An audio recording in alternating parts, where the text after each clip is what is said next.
Tonight on Debate Amongst Friends. Duke goes down. We talk some NFL power rankings, a Monday Night Football Super Bowl preview, and more starting now.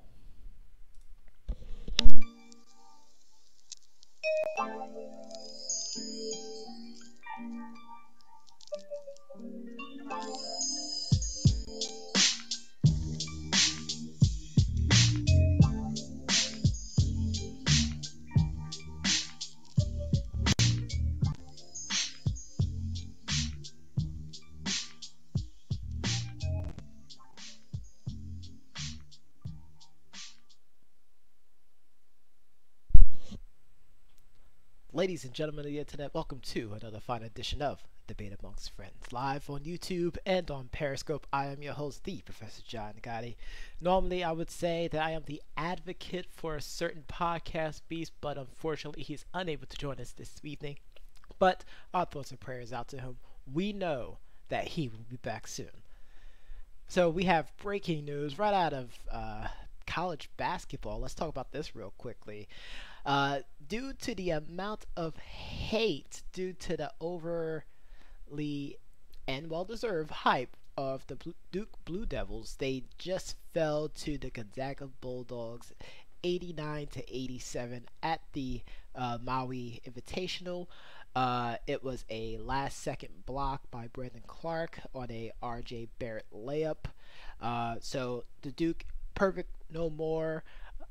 It leads to me asking whether or not the Blue Devils will be continually getting this hate along. I know at the beginning of the season, there was a lot of hype, a lot of salt, a lot of flames going straight at the Dukies due to the demolishing they've been giving to a lot of their opponents earlier on this season. Now, the last game, it was still rather close. The first couple of games was more blowouts, but let me go through some of the stats here. There was a couple of things that I've noticed that made me raise an eyebrow real quickly, and the first one that jumps out is the field goal percentages between the two teams.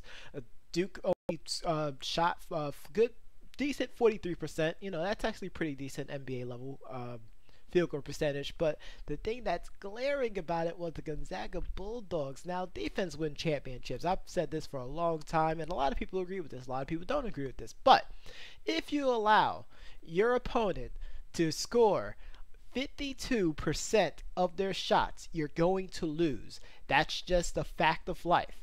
You have to play better defense. Continuing down, Gonzaga scored 10 3-pointers. They shot over 50% from three as well too. I mean, Duke still shot a good 38%. That's still decent, but it's still not good enough. It's one of the reasons why they failed to win this game. I think the pace, like one thing, at least from the highlights that I had a chance to see, Gonzaga matched their pace. Like Gonzaga was a really good matchup for Duke, and I think this is something that Coach K is going to go back in the locker room with the boys and be telling them, like, this is the kind of game that we needed. This is the kind of game that, you know, even though our three-headed monster are competing against each other essentially, like, it's good for us to have the outside competition. It's good for us to understand where we actually need to improve on. And I'm pretty sure they're going to bounce back in their next game. Like, this isn't going to be some kind of, oh, they're done and, you know, the world's ending kind of thing. Duke still dominated on the rebounds. I mean, 22 offensive rebounds, 22 defensive rebounds. I mean, they definitely attacked the glass. I mean, it's weird how they got more rebounds. They took more free throws, made more free throws as well too, 76% from free throw.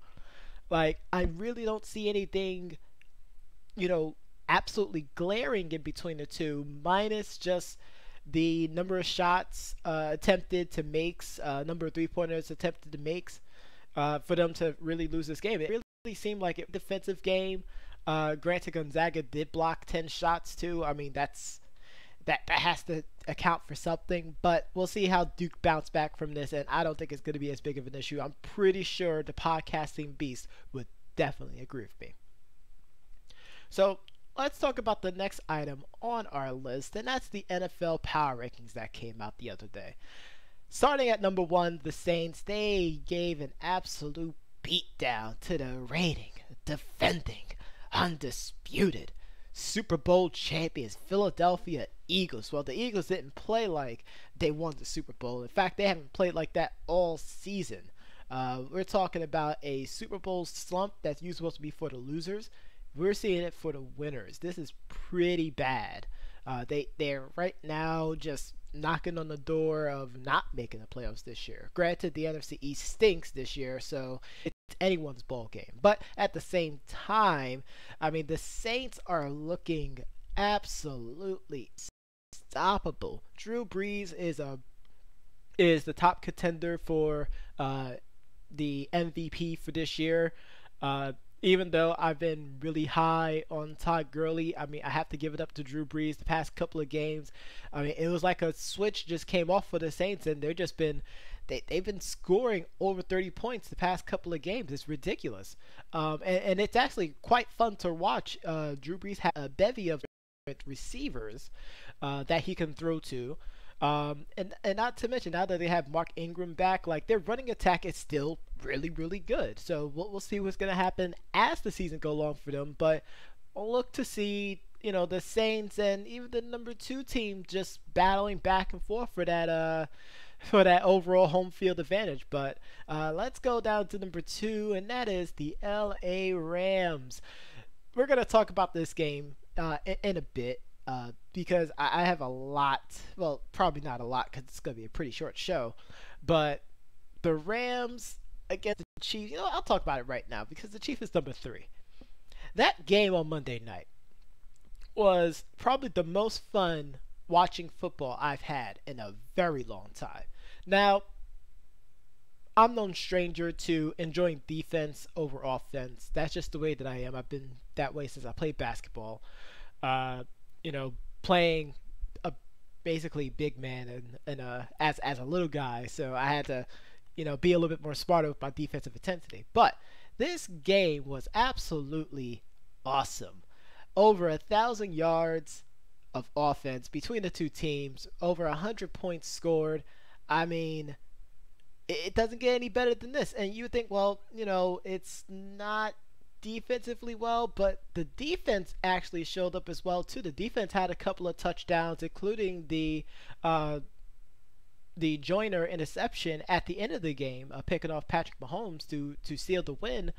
I mean, this is what you wanted. This is the game that I on my calendar that I said was going to be the game of the year so far. And from what I've seen and from what I've read over ESPN, Bleacher Report, and hear from a bunch of different analysts coming from that, Pissantry, Stephen A. Smith, and Shannon Sharp, but they all said the same thing, like, this was an awesome game. Now, there's a couple of people that wanted to dampen that, this is what the NFL is going to become, highly offensive, but, I mean,